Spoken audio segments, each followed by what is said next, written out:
Hello everyone and welcome back to another tutorial for the Injustice 2 game. In this video, I'm going to show you how to sign up for your new account. So let's get started right away. First of all, open up the Injustice 2 game on your device. And when you open it up, you will be prompted to sign in using Google Play Games. If you already have an account, then you can simply choose your account from the list of your Google accounts and then tap on Continue. You may also create a new account if you wish to do so.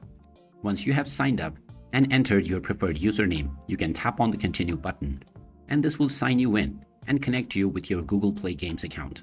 Just tap on the Continue button to allow access, and now you can claim your newcomer reward. You can follow the same steps if you already have a previous account through your Google Play Games. Now from the homepage, if you tap on Settings, you will see that your Google Play Games account has been checked, which means that your progress will now be saved online. And there you have it. That is how easy it is to sign up and create a new account on the Injustice 2 game. If you find this video helpful, don't forget to hit that like button and subscribe to our channel for more useful tips and tutorials. Thanks for watching, and I'll see you again in the next one.